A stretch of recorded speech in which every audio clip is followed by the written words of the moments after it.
Biyaheng Batangas na hindi mo akalaing ganito karami ang sasamang tropa? Tara!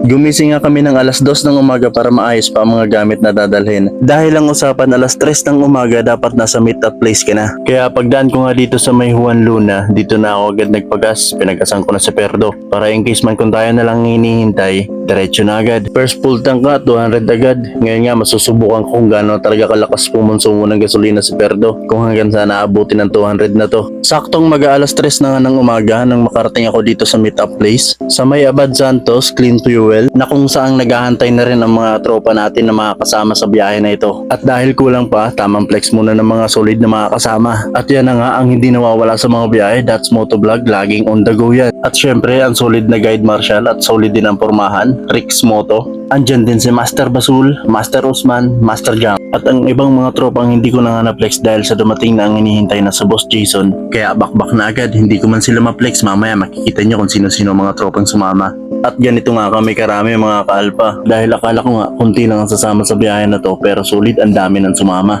Hindi pa nga kami nakakalayo kapapasok lang ng Sukat Paranaque nang magkaabiri agad ang motor ni Master Basul. Mabuti na lang ang naging sira, basic lang pala para kay Rix Moto. Kaya tuloy pa rin ang biyahe hanggang marating namin itong Nasugbu, Batangas. At dyan na nga ulit ako naggas ng 100 kasi panigurado hindi na to aabot ng Kalatagan. Hanggang sa marating na nga natin itong napakagandang bypass road na to ng Batangas. Masyado nga akong nadala ng ganda ng daan at masyado ko napiga ang throttle ni Perdo. Kaya hindi ko na malayan na nagkaaberya na naman palang motor ni Master Basul. Saan siya nasiraan? Ito, saan nasiraan? Yun, nasa ulian natin eh. Yan. Napay natin tapusin.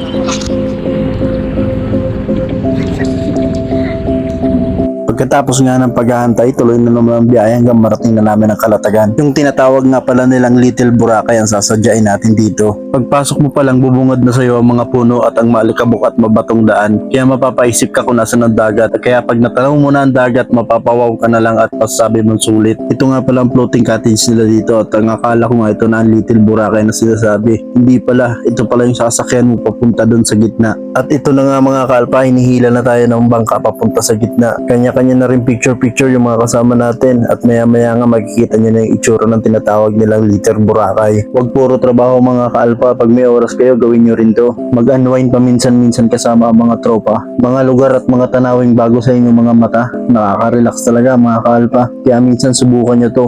At syempre ang hindi mawawala, pag tigil pala ng bangka, nagluto na ang mga tropa para maya-maya makakain na. Dahil karamihan sa amin hindi pa nakapag-almusal kaya budol pay talaga to. At pagkatapos ng kumain, pahinga lang saglit at maya-maya ligo na. Nga pala mga kaalpa, unang hila ng bangka dito sa mababaw na parte na ini-enjoy ni Master Basul. Hanggang sa hinila na naman kami sa malalim na parte at dito na nga nag-enjoy ang karamihan sa tropa. Alam niyo mga kaalpa, kung gusto niyo puntahan ng isang lugar, gusto niyo biyahin ng isang lugar, puntahan niyo. Huwag na kayong maghintay dahil minsan lang naman talaga ito mangyari. Nakaka-relax mga kaalpa. Wala nang rewind sa buhay. Mag-aalas 3 na nga ng hapon nang magpasya na kaming bumalik na. Tips lang mga kaalpa, huwag nyo kakalimutan mga tsinelas nyo pag bumaba kayo ng floating cottage. Napakainit. At pagkatapos nga namin dito, biyahe na naman para maaga-aga makauwi. At ngayon naman ay sa Cavite tayo dadaan pa uwi para madaanan naman ang Cabiang Tunnel nang tulad kung hindi pa nakakapunta ron. At ito na nga ang pangatlo nating paggas kay Perdo, ang damage 150. Tapos tuloy na naman tayo sa mahabang biyahe. Grabe, ang ganda rin pala ang daan dito papunta sa Cabiang Tunnel. Na-enjoy din natin ang mga kurbada dito. Hanggang sa marating na nga natin tong Cabiang Tunnel na dapat daw magbigay ka ng respeto pag dumadaan ka rito.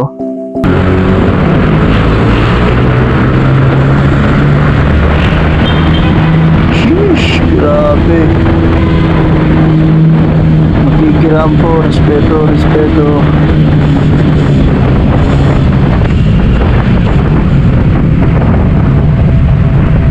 Pagtagos nga namin dyan ay nagpahinga na muna kami saglit para makapagmerienda dahil ramdam na rin talaga ng mga tropa ang pagod. Meron pa kami 2 oras na biyahe para makauwi. Grabe. Pagpatuloy nga namin sa biyahe ay meron pa kaming nadaanan na lady rider daw na bumangga sa bus. Grabe, wala talagang pinipili ang aksidente. Pag nandyan na, hindi mo na talaga maiiwasan. Kaya ride safe always sa atin mga kalpa. Lagi nating iisipin na maraming naghahantay sa atin pag uwi. Kaya yung mga ego nyo, iwanan nyo muna yan pag babiyahe kayo. Inabutan na rin kami ng gabi. Kaya nung minakita akong gasoline station dito sa Misukat, nagpagas na ulit ako. 200 ang damage, pang-4 na gas. Sa kwenta ko, ang nakonsumo ni Perdo ngayon na gasolina, 600 550, balik ka na, Manila to Calatagan, Calatagan to Manila. Grabe, gastos talaga, pero hindi mo papalitan nun ng saya. Pagdating nga namin dito sa Miroas Boulevard, dito na kami nagpasya na maghiwa-hiwalay na kasi iba-iba rin naman ang ruta ng mga tropa.